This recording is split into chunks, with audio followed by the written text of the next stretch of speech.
Selamat siang para pemirsa. Saat ini saya sedang bersama PLT Kadis PUPR Kabupaten Nagekeo.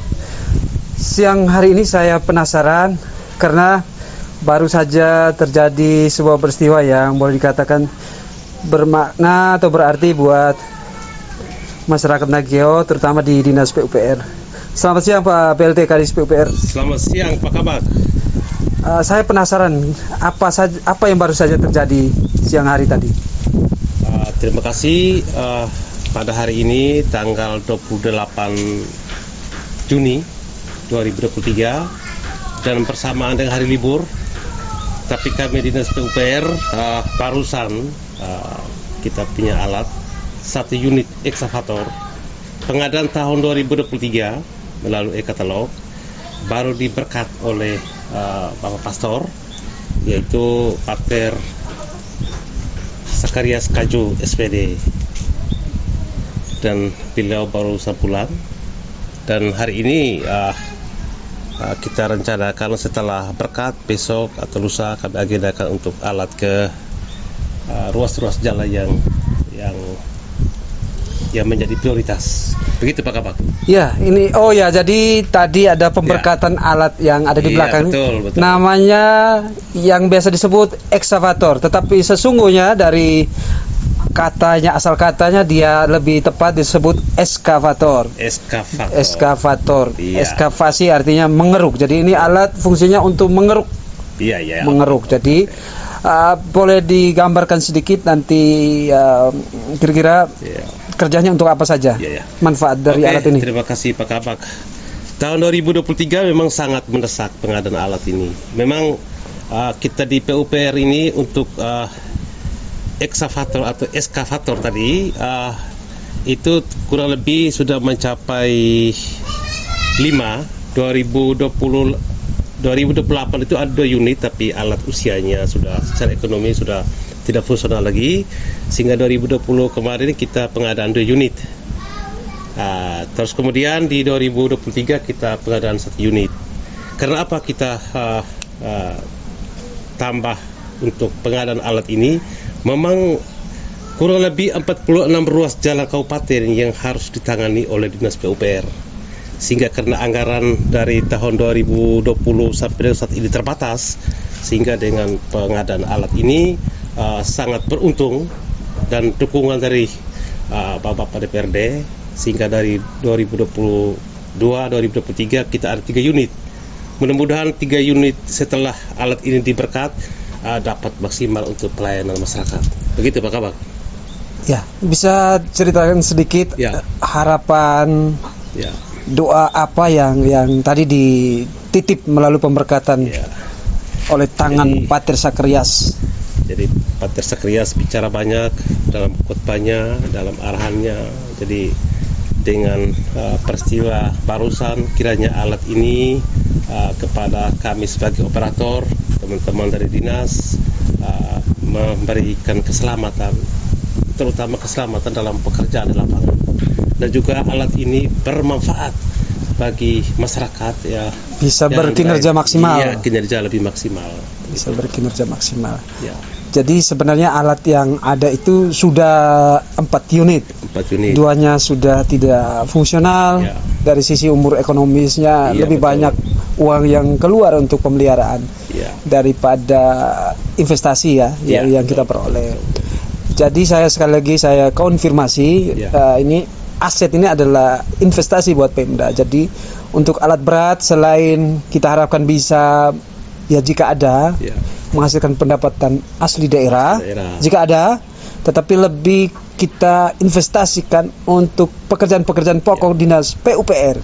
Tadi sudah disebutkan seperti pemeliharaan jalan, juga pembukaan jalan saya lihat. Jalan, pengerukan. Memang ada permintaan masyarakat yang selama ini belum dilayani dengan alat yang tersedia. Terima kasih Pak Kabak. Jadi kita sekarang dalam perencanaan sudah menggunakan SIPD. Tentunya kita memenuhi semua usulan, baik partisipatif itu bagian dari POKIR juga, sehingga POKIR itu ketika minta pembukaan jalan baru, kemampuan keuangan terbatas, kita menggunakan BBM. Jadi kalau BBM, kalau kita alatnya sangat terbatas, sehingga semua kecamatan yang permintaan yang sama tentunya tidak bisa dipenuhi.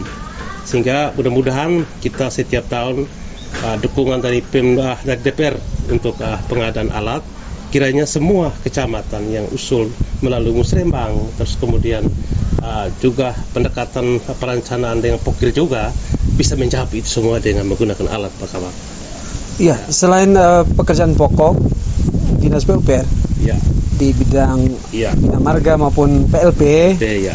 juga Dinas PUPR tidak mampu atau tidak akan bisa menolak jika ada kejadian bencana, Ya. ada permintaan untuk penanganan bencana seperti itu. Tahun 2022 terakhir dengan 2023, Pak Kabak. Jadi agar efisien, efektif ketika penanganan bencana, jadi alat melekat dengan BBM. Sehingga mudah untuk koordinasi, alat turun, BBM juga ikutan ke sana, sehingga penanganan di lapangan itu cepat waktu, tepat sasaran. Kalau kemarin-kemarin BBM ada di BPBD, alat ada di PUPR, sehingga dari sisi waktu kecepatan itu jadi lambat. Jadi arahan Pak Bupati, arahan Pak Wakil, sudah alat itu BBM melekat dengan alat. Ada bencana, ya mau tidak mau kita harus fokus untuk penanganan bencana dulu. Ya, selain bencana juga Pak Kabak, kita karena target visi misi Pak Bupati itu cukup padat yang menggunakan alat ini, seperti pengerukan kali, terus kemudian pencetakan lahan juga kita menggunakan doser, terus kemudian selain penanganan bencana mungkin embung-embung yang harus kita buat dengan menggunakan alat ini, Pak Kabak. Ya, selama ini pembukaan jalan ataupun pemeliharaan jalan yang bisa dicatat Iya, betul. dengan perolehan atau capaian yang signifikan. Ya. Itu contohnya di mana saja, Ya, Pak? tahun 2021-2022 kita full di Puwada Mopoko. Itu jalannya sangat panjang dan sangat kondisi di lapangan itu sangat secara topografi tidak mungkin kalau kita memberi pekerjaan kepada penyedia, kondisi lapangannya itu anggaran kita habis sehingga target panjangnya pendek, sehingga menggunakan alat Pak Kabak. Itu 2022 pengadaan alat 2 unit itu kurang lebih 2 bulan alat di lokasi. Dan saya yakin kalau Bapak Ibu semua ke Puwada Mopoko yang menggunakan BBM saja itu sangat panjang dan juga terbantu. Itu seperti kita replikasi menggunakan BBM untuk mendukung target-target bank. Terus selain itu alat kita baru mulai besok kita ruas jalan yang sangat padat, itu ruas jalan Air Maridanga. Jadi ruas jalan Air Maridanga ini kita punya teman-teman dari UPTD, Bina Marga, kita ke lapangan dengan metode swakelola menggunakan BBM, kita bagaimana untuk perbaikan pemeliharaan jalan ruas jalan Air Maridanga, Pak Kabak. Begitu. Jadi ya, saya dalam pelayanan publik pada dasarnya pelaksanaannya digunakan dengan cara swakelola. Artinya apa? Kita punya tenaga, kita punya alat, kita punya sumber daya. Ya sudah pada tempat dan posisi yang pertama itu harus ditempuh cara swakelola. Dengan swakelola diharapkan efektivitas dan efisiensinya lebih tinggi. Nah, baru di tempat yang kedua, jika kita tidak cukup sumber daya atau resources, pilihannya jatuh pada penyedia. Dalam hal ini dengan pengadaan alat yang makin banyak ini, Bapak PLT Kadis PUPR pasti ke depan akan memperbanyak swakelola di urusan-urusan yang kita sebut tadi. Yang berikut lagi yang paling penting adalah saya atau semua pasti ingin tahu dukungan operator, kesiapan BBM ataupun manajemen di pengelolaan peralatan ini seperti apa? Kalau tidak salah sudah ada UPTD peralatan. Kesiapannya seperti apa, Pak? Memang 2022, 2021 itu UPTD yang dibentuk. Terus kemudian dalam perjalanan manajemen pembenahan baik manajemen pengelolaan di dalam UPTD sendiri dengan sumber daya para operator, kita rencanakan untuk beri mereka BIMTEK, sehingga dengan peralatan yang mungkin ke depan dia akan pertama lagi didukung dengan sumber daya operator, kemudian manajemen pengelolaannya semakin baik. Dan ini kita sudah rencanakan dalam perencanaan kita untuk bagaimana mereka itu diakomodir, begitu Pak Kabak. Baik ya. Ini boleh tahu ini harganya berapa Pak? Dengan metode pemilihan penyediaannya seperti apa? Ini tentu dengan cara penyedia pengadaannya.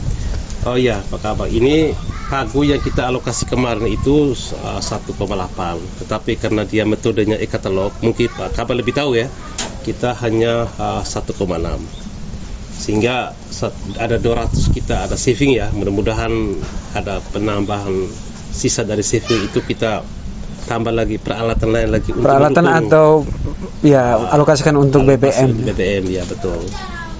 Begitu Pak Kabak. Ya, jadi dengan demikian saya menyampaikan apresiasi Provisiat Pak Kadi sebagai Kepala Bagian Pengadaan Barang Jasa. Saya cukup puas dengan kinerja teman-teman pelaku pengadaan, mulai dari terutama PPK yang bekerja gesit. Pak Jansen ya, kalau dalam urusan pengadaan alat-alat berat, Pak Jansen sudah memiliki rekod tersendiri yang menurut saya tidak tertandingi sampai saat ini, karena dari sisi waktu beliau pasti paling cepat ya, paling tepat waktu. Kemudian sampai saat ini barang yang diadakan sesuai dengan di dalam kontrak ya, sesuai dengan yang diharapkan. Semoga kinerja atau pelayanan Pak Kadis PUPR, Pak PLTE, Pak PLT kedepannya bisa didukung dengan peralatan personil yang ada dan kepuasan masyarakat atas pelayanan pemerintah daerah Kabupaten Nagikeo bisa ditingkatkan. Mungkin saya tambahkan sedikit Pak Kabak. Saya sebagai PLT tentunya mengalami banyak hal yang saya berkomunikasi dengan semua stakeholders, terutama masyarakat yang penerima manfaat. Jikalau dalam perjalanan ada hal-hal yang terkait dengan peralatan, kita berkomunikasi. Tujuan kita tentunya kami juga punya keterbatasan dalam pengendalian. Mungkin dengan cara ini kita sama-sama berkoordinasi untuk pelayanan publik. Mungkin ini penyampaian saya Pak. Terima kasih. Yang terakhir Pak PLT Kadis PUPR, apa harapan Bapak atau apa pesan yang bisa menjadi penutup dari bincang-bincang kita di siang hari ini? Saya sebagai PLT Kadis PUPR, karena ini adalah urusan wajib SPM, pelayanan publik. Tentunya dalam pelaksanaan selama tahun 2023 ke depan, kami membutuhkan dukungan dari masyarakat. Yang pertama, ketika kami menggunakan alat untuk manfaat bagi masyarakat, ada masukan langsung komunikasi kami dan kami memberi ruang untuk itu, sehingga menjadi evaluasi kami untuk perbaikan pelayanan publik, dan kiranya alat seperti yang saya sampaikan awal bermanfaat bagi masyarakat. Makanya itu Pak Kabak perlu saya sampaikan. Terima kasih Pak PLT. Demikianlah bincang-bincang kita sore hari atau ya sudah sore dengan Bapak PLT Kadis PUPR Kabupaten Nagikeo. Kepada teman-teman pelaku pengadaan, pejabat pembuat komitmen, PA KPA, saya mengucapkan selamat bekerja. Kiranya tetap menjaga suasana hati yang nyaman dan semangat kerja, spirit bersama, sehingga pelayanan publik kita bisa ditingkatkan melalui peningkatan value for money. Bagaimana kita mengadakan barang atau jasa secara tepat mutu, tepat volume, tepat lokasi, tepat waktu juga, dan juga tepat penyedia seperti yang sudah dicontohkan oleh Pak PLT Kadis PUPR dengan pejabat pembuat komitmen Pak Jansen Tibo di depan mata kita ini. Terima kasih kepada masyarakat Nagikeo. Saya sebagai Kepala Bagian Pengadaan Barang Jasa juga berharap mari kita dukung pembangunan, mari kita sambut semua program kerja pemerintah sambil mengawasi. Terima kasih, sekian.